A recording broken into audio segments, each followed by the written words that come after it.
Welcome back, everyone, to this week's Car-Pinionated. I'm Doug Stewart. I'm the senior digital content producer for Fox 61. This is my friend Glenn, and we like to talk about cars. We do. Glenn, you came Yes. up with a really sharp idea, a really great idea for this week's show. And why don't you go ahead and explain what we're going to do this week? Sure. Well, when shopping for a new car, the first most important thing that people have on mind is budget. And with cars getting more and more progressively expensive every day, budget is very important. So I came up with the idea of setting three different price points, sort of common price points that people in the market might be shopping for. We're not going too expensive, but 25,000, 35,000, and 50,000. And then Doug and I just pick our favorite vehicle or vehicles from each segment and what we would recommend to buy. Okay, great. Do you want to go first? Sure. I'm going to start with a little precursor. Initially, I wanted to do 20, 30, and 40. But like I said, especially post-pandemic, car prices have really gone up. And it's not really even remotely realistic to shop at 20,000 anymore. There's only going to be in 2024 two new vehicles in the United States available under $20,000. Those are the Mitsubishi Mirage, which I don't think anyone would recommend. Apologies to all your Mirage drivers out there, but just not a very well regarded automobile. The other deserves a little mention, and that's the Nissan Versa. And Nissan has done something really, really smart with the cheap little Versa. They made it look not so cheap.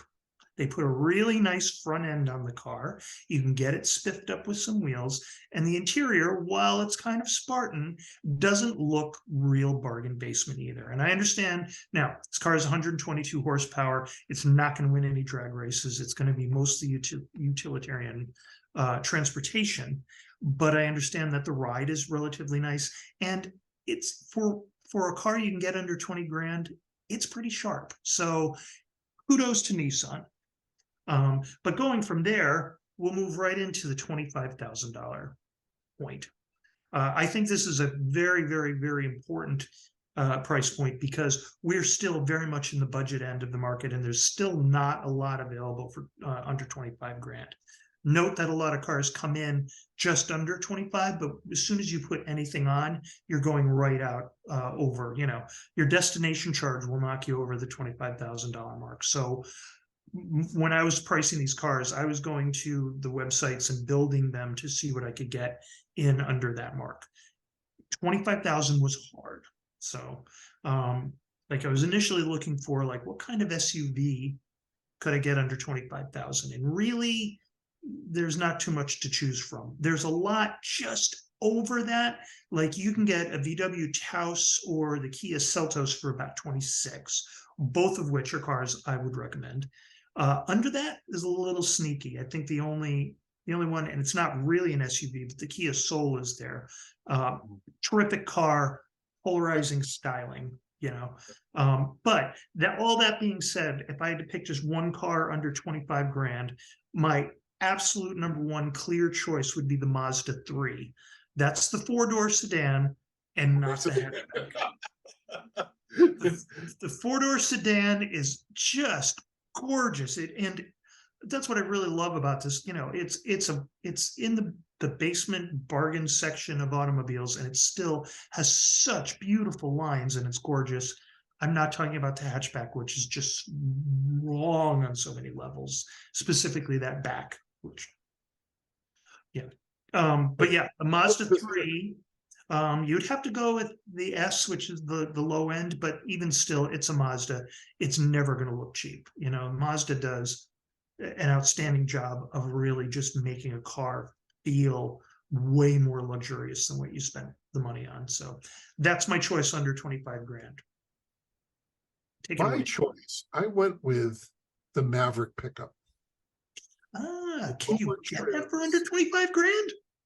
It's going to be right in that neighborhood. Right there, I wasn't as specific with my pricing as you, but it's in that, the base is just over 20. and then, but I think you can find a way to do it. Right. And what I see people do is I see them buy the base and then put nicer wheels on it, and then Yeah. put, roll bars and stuff like that. So I think that, there's a lot of things you can do. Here's why I would go with that, because at that price point, I think the base engine is the hybrid, right? Right. And so you have a hybrid that gets incredible gas mileage. Mhm. You have something that is really, really practical. You Yep. put 4 people in it Yep. and a bunch of stuff, right? Mhm. Absolutely. And you're not going to feel like, yeah, it's a plasticky interior, but I don't think you're ever going to feel like you're, in the real bargain basement part of the car lot. Right. I think, that really comes down to, like, that's a really fundamentally practical and cute, if that's what you're looking for. I think Right. that really does it. I think that that's really where I would go with that price point. Excellent. Very good choice. Shall we move on to $35,000? So we move up that $10,000, and what we're seeing is a lot of smaller cars that start around 25. You can outfit out and get all the luxury stuff on it and get into the 35 range, or you can buy something that starts in the 30 to 32 range and get a few things on it. So it really comes down to what do you want. We're moving into slightly larger cars. I First off, I was I was almost 100% sure that I was going to say definitely the Ford Bronco Sport. If you watch this, you know how much I like this car. I love the styling of it. It just, I mean, fun, fun, fun. I went to price one of these things, and to get it under 35,000, you're still getting like the base Bronco Sport, and it's a little truck. Okay, it just it seems to me for something that size and with that sort of appeal, I should be getting a lot more for $35,000, and I'm not. So, quick sidebar: the Hyundai Kona, which used to be a price point leader, I think the 2023 models started at 2024 is being updated and starting at $32,000 ish, which is insane for a little car. So suddenly we're seeing these kind of funky, cool little cars that I like that are being way overpriced. So that sort of knocked the Bronco Sport out, specifically when you can get a Kia Sorento under 35, much more car, Still not my choice. I'd go with the GTI. You can get a GTI for under 35. It's not going to have tons of stuff on it, but it doesn't need it. It's a freaking GTI. It's probably like the sports car on my list. It's all the sporty intentions. It's still a four-door car with a back seat you can use and a little bit of hatch space. So you saw our segment, hopefully, on Volkswagen. You know how much I appreciate this car. That would be my choice for 35 grand. And again, a car that is, useful in almost any circumstance.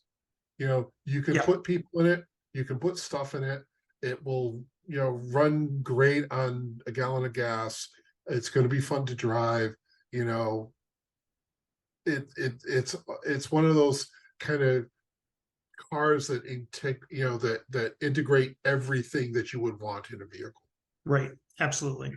Absolutely. And just so much fun to drive. So much fun to drive. All right. Yours? So I was going to go with Drum roll. Buick Envista. Oh, yes. Okay. Yeah. Yeah. I get that. Here's the thing. It starts at 24, around 24, but anything you put on it. So, and it looks like a Lexus. We talked about this before. You look at this car and it's like, wow, that's just really nice looking. And again, as I mentioned before, it seems like GM is like building in a lot of value at their lowest price point. Yeah. And with the new Chevy Trax, you can say the same thing, and I think that I think that's a really great strategy.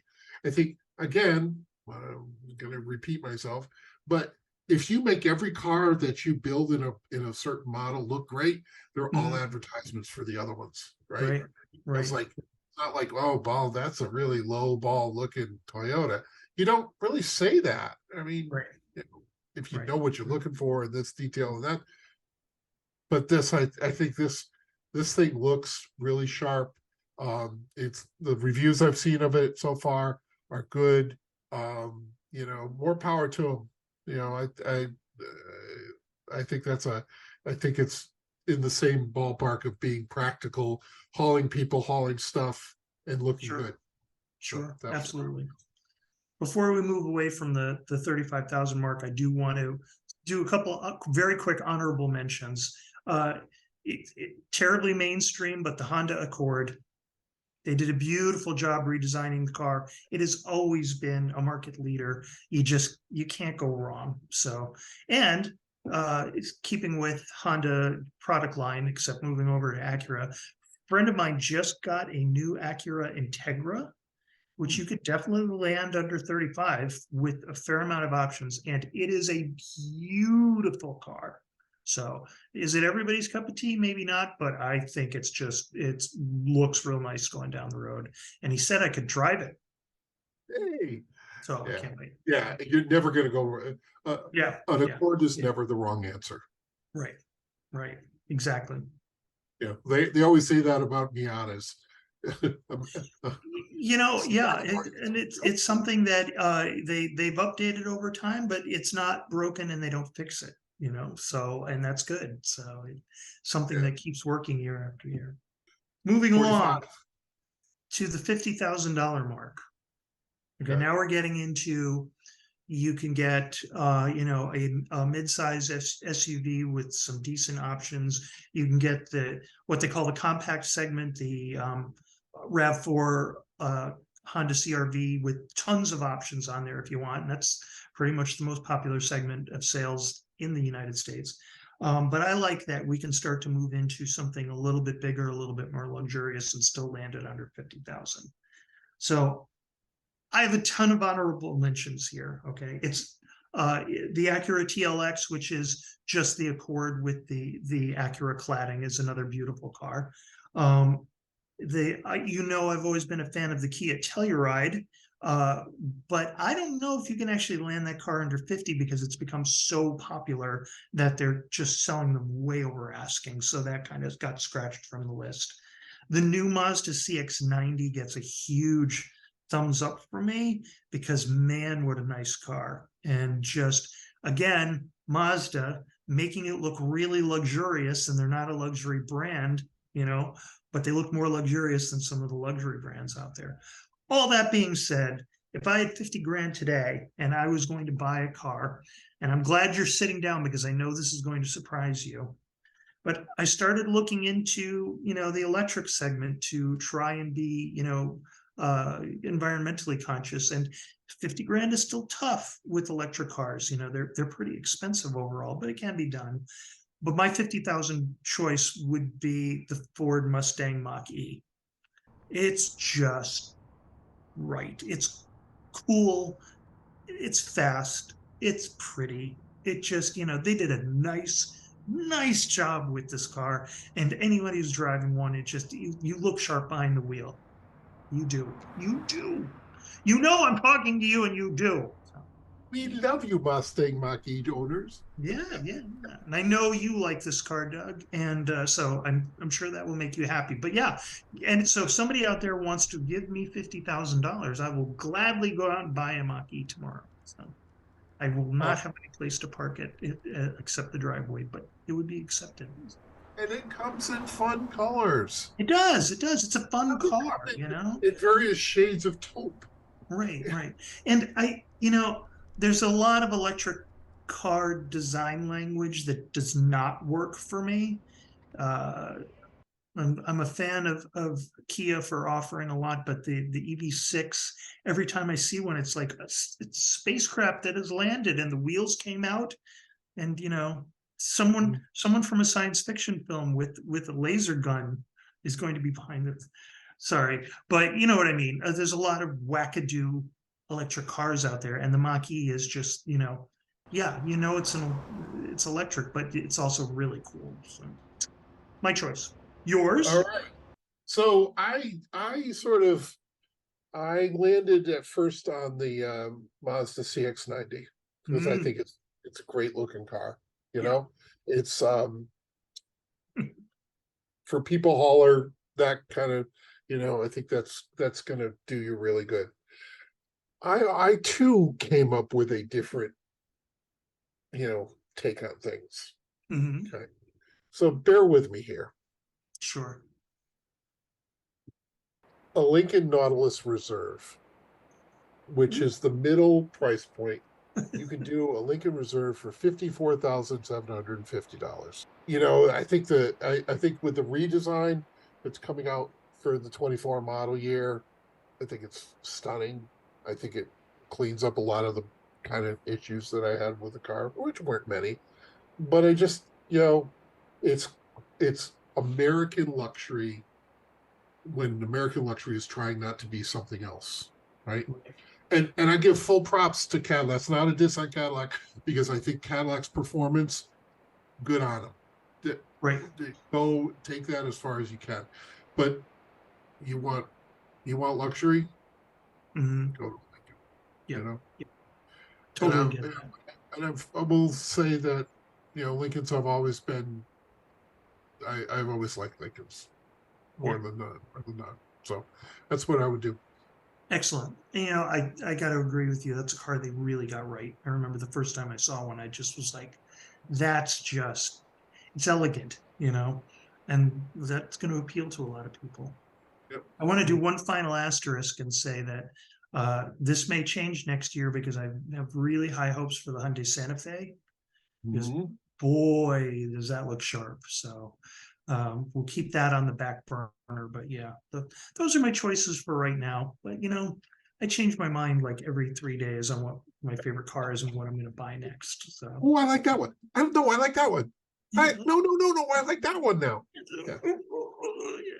I get behind something and I go, okay, I have to have that. Yeah. And of course, Bill goes, oh God, are we buying a car again? He's been very patient with me in my new car thing. For those of you who don't know, I don't own cars late into their lives. I just don't. I have no faith in that. I'd rather just blow the money haphazardly and have a car always under warranty.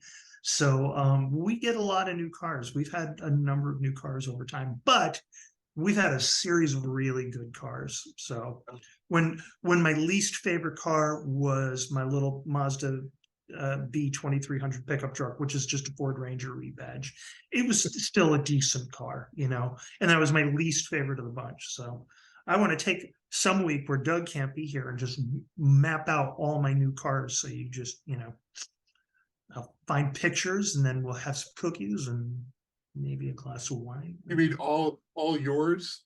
Yeah. Line them up on all in a row. Yeah. I have quite the list. So You do. and there's As a I lot said, in there.